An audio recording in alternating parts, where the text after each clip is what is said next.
जी, मैंने आपको ये बताया नहीं कि आज मैं आपके सामने मौजूद हूँ। ज़ैबनिसा ज़ेबी मेरा नाम है, कराची पाकिस्तान से मेरा ताल्लुक़ है। बुनियादी तौर पे तो शायरा और अदीबा हूँ, लेकिन आजकल इस्लामी मौज़ूआत पर बात कर रही हूँ। रमज़ान के हवाले से सिर्फ 2 दिन रह गए, 3 दिन रह गए हैं। मैं फ़ौरी तौर पर जल्द से जल्द ज़्यादा से ज़्यादा मौज़ूआत पर बात करना चाह रही हूँ। तो आज का जो मेरा मौज़ू है वो है सजदा सहव, यानी भूले से एक या कई वाजिब अगर आपके छूट जाते हैं नमाज़ पढ़ते हुए, तो आप या शक की सूरत में तो आपका जो है फिर आपको सजदा सहव वाजिब हो जाता है। और या फिर आप नमाज़ पढ़ते हुए कोई चीज़ ज़्यादा पढ़ लेते हैं, कोई सूरत ज़्यादा पढ़ लेते हैं, या कोई ज़्यादा मरतबा कोई चीज़ ज़्यादा कर देते हैं, कोई जो है वो आप ज़्यादती किसी चीज़ की करते हैं या कमी कर देते हैं, तो उस वक़्त भी सजदा सहव जो है वाजिब हो जाता है। और किसी फ़र्ज़ में अगर आपके देर हो जाए तो सजदा सहव करना फिर वाजिब हो जाता है। तो मतलब ये जो है, यानी आपकी अपनी गलती को सुधारने के लिए आपको एक सजदा करना पड़ता है उस गलती को। नमाज में अगर कोई गलती आपसे हो जाती है, वो गलतियाँ किस किस्म की होती हैं, यानी कोई वाजिब छूट गया, या जो है वो शक की बिना पर आपने जो है वो कुछ कमी ज़्यादती कर ली, नमाज में कोई चीज़ ज़्यादा पढ़ ली, कुछ कम कर ली, या कोई फ़र्ज़ जो है वो आपसे गलती से छूट गया है, तो आपको उसमें फिर सजदा सहव अगर आप कर लें तो आपकी नमाज जो है वो दुरुस्त हो जाती है। तो सजदा सहव का तरीका क्या है? क़ायदा आखिरा में सिर्फ अत्तहियात अत्तहियात पढ़कर सिर्फ सीधी तरफ सलाम फेर कर अल्लाह अकबर कहते हुए 2 सजदे करके बैठ जाएं। ठीक है। जब आपका आप आखिरी अत्तहियात पढ़ रहे हैं, नमाज ख़त्म कर रहे हैं, तो उस वक्त सिर्फ अत्तहियात पढ़कर आपने अल अत्तहियात पढ़कर सिर्फ सीधी तरफ सलाम फेर कर अल्लाह अकबर कहते हुए 2 सजदे करके बैठ जाएं, और फिर अत्तहियात और दरूद शरीफ और दुआ पढ़कर दोनों तरफ सलाम फेर कर नमाज ख़त्म कर लें।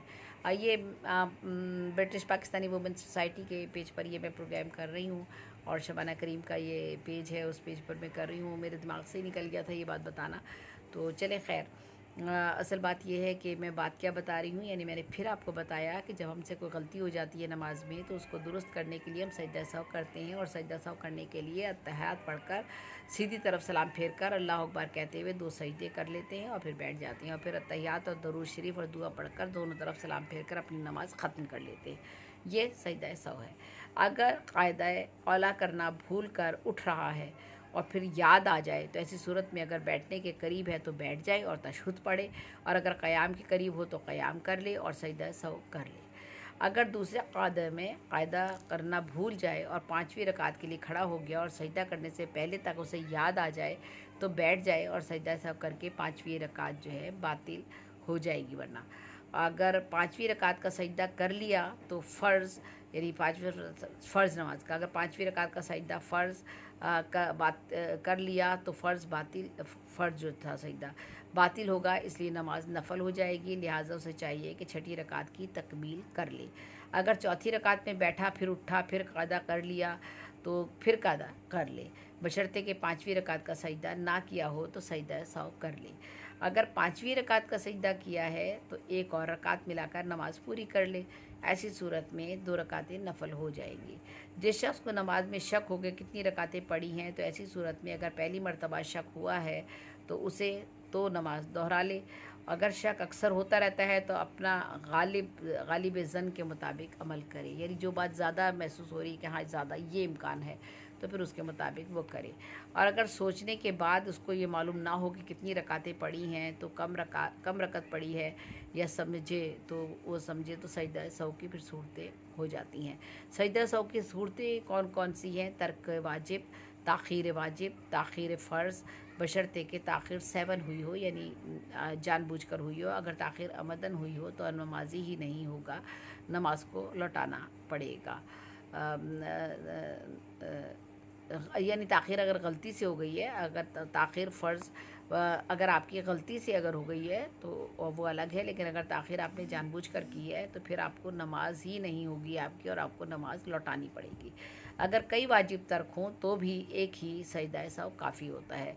बाज़ के नज़दीक अगर कायदा औला में दरूद शरीफ अल्लाहुम्मा सल्ली अला मुहम्मदिन तक पढ़ लिया जाए, और बाज़ के नज़दीक जो है वो आगे तक पढ़ा जाए तो सजदा सहव वाजिब नहीं होता, लेकिन इस कदर सकूत और ताख़ीर से सजदा सहव वाजिब हो जाता है, यानी ताख़ीर नहीं हो थोड़ा सा वक्फा अगर हुआ है पढ़ने में तो फिर आपका सजदा सहू जो है वाजिब हो जाता है, वरना जो है वो अगर कोई अच्छा सजदा सहू जो है, अगर कोई शख्स सजदा सूरह फातिहा या ज़म सूरत छोड़ दे, सूरह फातिहा आपने छूट गई आपसे और या उसके साथ ज़म सूरत जो आपको पढ़नी थी वो आप भूल गए और उसी रकात के रुकू में या बाद के रुकू में आपको याद आए, तो उसे चाहिए कि खड़ा होकर छोड़ी हुई सूरत पढ़ ले और फिर रुकू करे और सजदा सहू कर ले।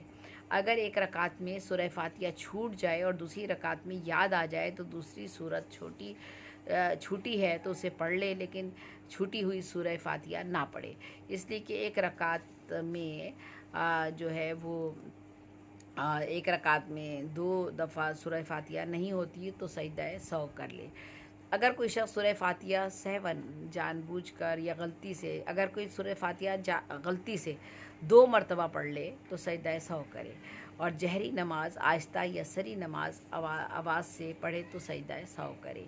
अगर कोई शख्स, ये मैं सारी इस्तिलाहात आपको पहले एक मज़मून में बता चुकी हूँ कि इन इस्तिलाहात के मायने क्या हैं, इसलिए मैं यहाँ पर उनकी वजाहत नहीं कर रही हूँ। मैं सिर्फ सजदा सहू के बारे में बता रही हूँ कि आपके कहाँ गलती अगर नमाज में होती है तो वहाँ पर आपको सजदा करना है, सजदा सहू करना है। अगर कोई शख्स हालत क़याम में क़रत से पहले अत्तहियात पढ़ ले तो कोई हर्ज नहीं, इसलिए कि इसमें अल्लाह ताला की तारीफ़ है। अगर क़रत के बाद अत्तहियात पढ़े या दूसरी रकात में पढ़े तो जो है वो क़रत से पहले या बाद में उसको सजदा सहू करना चाहिए। अगर कोई शख्स एक ही सजदा करे और दूसरा भूल जाए और दूसरी रकात में इसके बाद या क़ादा आखिरी में अत्तहियात पढ़ने से पहले याद आ जाए तो इसे इस मतरूका सजदा को अदा कर दे और सजदा सहू कर ले।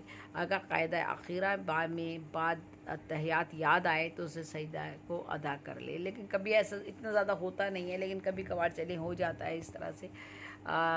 फिर अत्तहियात पढ़े और सजदा सहू कर ले। अगर कोई बग़ैर रुकू के सजदा करे और बात की रकत से कबल याद आ जाए तो उसे चाहिए कि जो आपने रुकू करे और फिर सजदा करे, इसके बाद दूसरी रकत के लिए खड़ा हो और सजदा सहू अदा करे। अगर दूसरी रकत में याद आए तो दूसरी रकत का रुकू पहली रकत का रुकू और जो है वो मस्तूर होगा। अगर दूसरी रकत कालदम हो गई इसके एवज़ में और रकत पढ़नी चाहिए और सजदा सहू करे। अगर कोई शख्स नमाज में ऐसा फ़ेल करे जो ताख़ीर फ़र्ज़ या वाजिब का सबब हो जाए तो उसको सजदा सहू कर लेना चाहिए। मसलन सूरह फातिहा के बाद या क़रात के बाद या क़ादा औलाज में अत्तहियात के बाद इतनी देर सकूत से बैठा रहे जिसमें कोई रुकन अदा हो सके, तो इन सूरतों में सजदा सहू करना होगा। अगर किसी ने ज़ोहर के फ़र्ज़ जो है में 2 ही रकातें पढ़ी हैं और ये समझकर सलाम फेर दिया कि 4 रकातें पढ़ ली हैं, अक्सर ये हो जाता है, ये इम्कानात में से होता है अक्सर, वैसे सभी कुछ हो सकता है, और बाद में ख़्याल आया सलाम के उसे चाहिए कि 2 रकातें पढ़कर नमाज मुकम्मल करे और सजदा सहू करे। अगर कोई शख्स 2 बार जो है वो दो बार रुकू करे और 3 सजदे करे और पहले और दूसरे क़ायदे में अत्तहियात और तशहुद करना भूल जाए तो फिर या पहले क़दम अत्तहियात के बाद और उसके बाद जो है वो दुरूद पढ़ ले और फिर इतनी ही देर वो खामोश बैठा रहे कि किसी रकात में सूरत फातिहा छूट जाए या सूरह फातिहा या इससे ज़्यादा का हिस्सा दोबारा पढ़े या पहली सूरत ज़म करे तो फिर सूरह फातिहा पढ़े, तो इन सब सूरतों में सजदा सहू वाजिब हो जाएगा। तो इमाम के साथ या दूसरी रकात में मिलने वाला इमाम के साथ सजदा सहू करे, नीज़ इसकी साबिक़ी नमाज में सहू हो जाएगा, फिर सजदा सहू करे।